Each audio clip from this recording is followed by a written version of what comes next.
एक बार मेरे इस नए तरीके से बीफ की इस कढ़ाई को बना करके देखिए, आप यकीन करें आपको इसका जायका इतना ज़्यादा पसंद आएगा कि आप हर दफ़ा इसे ऐसे ही बनाना और खाना पसंद करेंगे। तो चलें जी अपनी ज़बरदस्त इस रेसिपी को बनाना शुरू करते हैं। बिस्मिल्लाहिर्रहमानिर्रहीम। अस्सलाम वालेकुम, उम्मीद है आप सब ठीक होंगे। तो इसे बनाने के लिए यहाँ पर मैंने ले लिया है बीफ, ठीक है। बीफ यहाँ पर मैंने लिया है 1 किलो। इसको आपने अच्छी तरह से धो लेना है। उसके बाद आप किसी भी छन्नी वगैरह में रख लीजिए ताकि एक्स्ट्रा पानी या ब्लड जो है इसके अंदर से निकल जाए। उसके बाद पकाने का तरीका कुछ इस तरह से है कि इसे पकाने के लिए हमने एक ज़बरदस्त सी सॉस बनानी है जिससे इसका जायका फ्लेवर बहुत ज़्यादा कमाल का मिलेगा। तो उसके लिए हमने यहाँ पर ले लिया है 1 अदद बोल और उसमें शामिल करेंगे हम यहाँ पर 1 कप दही का, ठीक है। दही डालने के बाद अब आपने दही को अच्छी तरह से बीट कर लेना है। कोशिश करिए दही बहुत ज़्यादा खट्टी नहीं हो, ठीक है। अब यहाँ पर हमने इसको अच्छी तरह बीट करना है। इस मसाले से या ये जो हम लोग बना रहे हैं आज की ज़बरदस्ती सॉस, इससे जो है ना बीफ, इसका आपको टेस्ट बहुत बहुत ज़्यादा कमाल का मिलेगा। सेम इसी रेसिपी को आप चिकन से भी बना सकते हैं, आप मटन से भी बना सकते हैं। अब यहाँ पर जब आप दही को अच्छी तरह से बीट कर लेना तो हमने इसके अंदर डालनी है क्रीम। वैसे तो आमतौर पर इसके अंदर आधा कप जो क्रीम है ना वो जाती है, लेकिन यहाँ पर मैंने 1/3 कप डाली है, ठीक है। तकरीबन 3 से 4 चम्मच जो है ना क्रीम हमने डाली है, क्योंकि बाकी जो है वो हम बाद में डालेंगे, लेकिन यहाँ पर क्रीम जो है आपने 1/3 कप जो है ना इसमें डाल देनी है।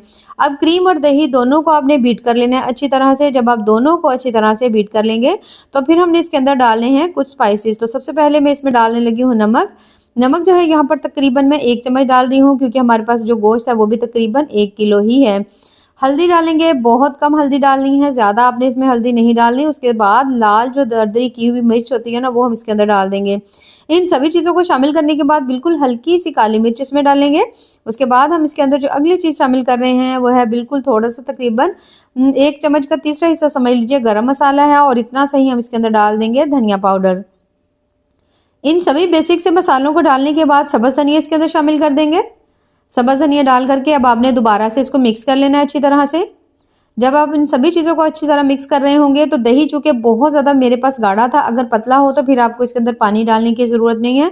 लेकिन जैसे मेरा यहाँ पर बहुत ज़्यादा क्रीमी था तो इसके अंदर आप 3 से 4 चम्मच जो है ना पानी डाल लीजिएगा, थोड़ा-सा ये पतला हो जाएगा। तो अब यहाँ पर मैंने इसमें थोड़ा-सा बिल्कुल पानी डाला है। पानी डाल करके अच्छी तरह हम इसे मिक्स करेंगे। जब आप देखो आपने सभी चीज़ों को अच्छी तरह से मिक्स कर दिया है तो इस तरह से इस बैटर की कंसिस्टेंसी होनी चाहिए। ये देखिए मैं यहाँ पर आपको दिखा देती हूँ, इस तरह से होनी चाहिए। बहुत ज़्यादा ना तो थिक ही हो ना बहुत ज़्यादा ये पतला ही हो जाए। अब यहाँ पर जो ये गोश्त था उसको हमने अच्छी तरह से साफ करके रखा हुआ था ना, ये तमाम जो है ना आपने इस गोश्त के अंदर डाल देना है।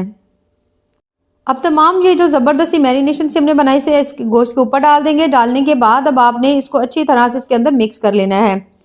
अच्छी तरह मिक्स करेंगे ताकि जितने भी जो गोश्त है ना उसको अच्छी तरह से ये जो सॉस है बनाई हुई है ये अच्छी तरह से लग जाए। और अब आपने अच्छी तरह मिक्स करने के बाद में इसको ढाँप करके रख देना है। कम से कम भी अगर तो हो सके तो बेस्ट तरीका यही है कि अगर आपने सुबह में बनाना हो ना तो आप इसको रात को लगा कर रख लीजिए, तो उससे आपको बहुत ज़्यादा अच्छे रिजल्ट्स मिलेंगे। जब आप इसे खाएंगे ना आपको इसका जायका बड़ा ही पसंद आएगा, लेकिन कम से कम भी 2 घंटे के लिए ज़रूर छोड़ दीजिएगा। अब यहाँ पर तकरीबन मैंने इसे 2 घंटे के लिए छोड़ दिया था। 2 घंटे के बाद माशाल्लाह ज़बरदस्त सा जो हमारा बीफ है वो मैरिनेट हो चुका है। इसे हम पकाना स्टार्ट करते हैं। पकाने का तरीका भी बहुत बहुत ज़्यादा सिंपल है। कढ़ाई ले लेंगे और उसके अंदर शामिल कर लेना हमने ऑयल।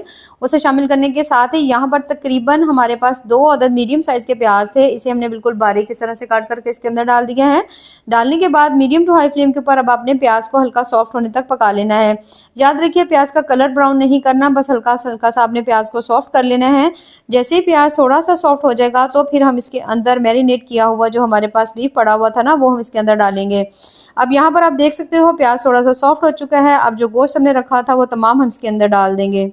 गोश्त शामिल करने के बाद अब आपने इसको अच्छी तरह से भून लेना है। यहाँ पर जब आप इसकी भुनाई करेंगे ना तो इसके अंदर पानी जो है वो अच्छा खासा हो जाएगा, क्योंकि आपको पता है गोश्त में भी बहुत ज़्यादा पानी की मिकदार होती है, तो उससे भी पानी होगा। उसके साथ दही या क्रीम है तो काफ़ी अच्छा खासा पानी हो जाएगा। लेकिन इसे हमने गलाने से पहले इसको पहले थोड़ा सा आपने भून लेना है, ठीक है। यानी आपने इसका थोड़ा पानी जो है ना मीडियम टू हाई फ्लेम के ऊपर आपने इस पानी को थोड़ा ड्राई कर लेना है।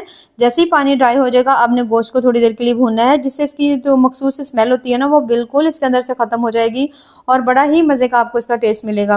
तो यहाँ पर मैं थोड़ी सी हाई फ्लेम करके इस पानी को अच्छी तरह से खुश्क कर लूँगी। उसके बाद हम इसे भून लेंगे, बहुत ज़्यादा देर नहीं, 1 से 1.5 मिनट के लिए। अब यहाँ पर आप देख सकते हैं पानी जो है इसके अंदर से अच्छी तरह से ख़त्म हो चुका है। अब यहाँ पर हमने इसे थोड़ी देर के लिए भून लेना है। इतनी सी थोड़ी देर के भुनाई करने से बहुत ज़्यादा एक तो आपको इसका लाजवाब सा टेस्ट मिलेगा, क्योंकि अगर आप इसे इस तरह से हम लोग इसे गलाते तो थोड़ी-सी इसके अंदर हल्की-फुल्की स्मेल रह जानी थी। यहाँ पर आपने इसे अच्छी तरह भून लेना है। जब आप देखोगे साइडों से हल्का-हल्का सा ऑयल छूटना शुरू हो चुका है, यानी कि आपने इसको अच्छी तरह भून लिया है। मसाले आपको इसमें डालने की ज़रूरत नहीं है। जो बेसिक मसाले थे वो हमने सभी जो थे मैरिनेशन में डाल लिए थे। बस यहाँ पर छोटे-छोटे से 2 से 3 स्टेप हैं जो आप करोगे तो आपका जो है बीफ बहुत ज़्यादा लाजवाब बनेगा। अब यहाँ पर आप देख सकते हैं पानी जो है बिल्कुल ड्राई हो चुका है, हल्का-हल्का ऑयल जो है वो साइडों से नज़र आ रहा है। तो अब यहाँ पर तकरीबन 2 कप मैंने इसके अंदर डाल दिया है पानी। पानी डाल करके अब हमने गोश्त को गला लेना है। अगर तो आप चाहो तो इसे कुकर में भी गला सकते हैं। कुकर में आपको 15 से 20 मिनट लग जाएँगे, यहाँ पर आपको थोड़ा-सा ज़्यादा टाइम लग जाएगा। अब जैसे आपका दिल करे तो मैं इसे इसी तरह कढ़ाई में अच्छी तरह से गला लूँगी। ढक्कन लगा देंगे। ढक्कन लगाने के बाद जब आप देखो कि अच्छी तरह से पानी में बॉयल आना शुरू हो चुके हैं, तो यहाँ पर हम इसकी फ्लेम बिल्कुल हल्की सी कर देंगे ताकि इसका पानी भी बहुत ज़्यादा जल्दी से ड्राई नहीं हो जाए और गोश्त जो है ना वो भी अच्छी तरह से गल जाए। तो बस अच्छी तरह मिक्स कर देंगे, हल्की फ्लेम कर देंगे, हल्की फ्लेम के ऊपर रखेंगे जब तक ये गोश्त जो है वो अच्छी तरह से गल नहीं जाता, अच्छी तरह से इसके अंदर से पानी ड्राई नहीं हो जाता। अब यहाँ पर आप देख सकते हैं जो पानी था तकरीबन काफ़ी हद तक इसके अंदर से ड्राई हो चुका है, बहुत ज़्यादा कम पानी की मिकदार रह गई है। अब इस मसाले के साथ और इस ऑयल के साथ अब आपने गोश्त को अच्छी तरह से यहाँ पर आपने भून लेना है।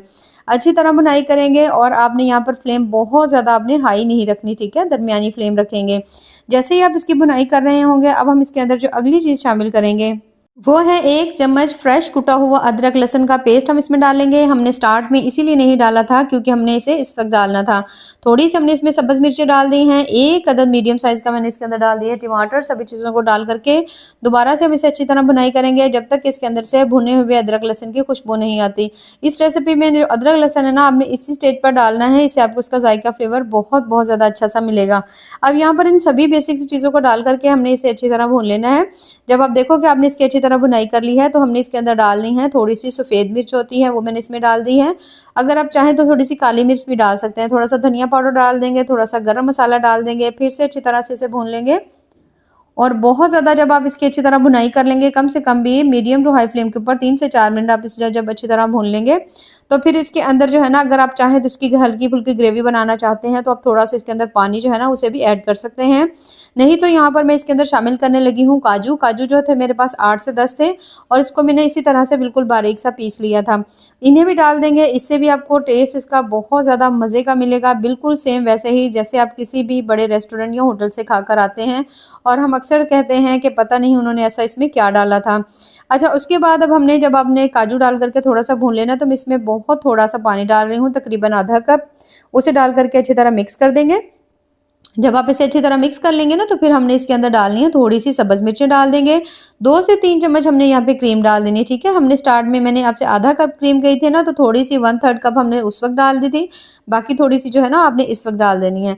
डालने के बाद अब आपने इसको अच्छी तरह मिक्स कर देना है। सब्ज़ धनिया इसके ऊपर डाल देंगे और ढक्कन लगा देंगे 2 से 3 मिनट के लिए, इसे फिर से छोड़ देंगे दम पर। और 2 से 3 मिनट के बाद यहाँ पर आप देख सकते हैं माशाल्लाह बहुत ज़्यादा टेस्टी मज़ेदार सा जो बीफ कढ़ाई हमारी यहाँ पर बन कर के तैयार हो चुकी है, जो कि बेहद लज़ीज़ बहुत ज़्यादा मज़े की बनी है। इसे मैंने बनाया है हल्की ग्रेवी के साथ। अगर आप इसे बिल्कुल ड्राई रखना चाहते हैं तो आप इसे सेम वैसे भी बना सकते हैं, लेकिन जो इसका जायका होगा आप यकीन करें इस रेसिपी को देखने के बाद मैं पूरी गारंटी से कह सकती हूँ आप हर बार इसे ही ऐसे ही बनाना और खाना पसंद करेंगे। तो यहाँ पर हम निकाल लेते हैं इसे किसी भी प्लेट में। अब इसे प्लेट में निकालने के बाद आप इस रेसिपी को हमने ज़रूर ट्राई करना है। आप इसे रोटी के साथ, नान के साथ खा सकते हैं, बेहद लज़ीज़ लगेगी। तो सेम तरीके से आप भी इसे ज़रूर ट्राई करिएगा और हमें कमेंट्स में ज़रूर बताइएगा कि आपको हमारी आज की जो रेसिपी है वो कैसी लगी। तो ऐसे ही मज़ेदार, ज़बरदस्त और टेस्टफुल सी रेसिपीज़ के लिए चैनल का विज़िट ज़रूर करें। दुआओं में याद रखिए। अल्लाह हाफ़िज़।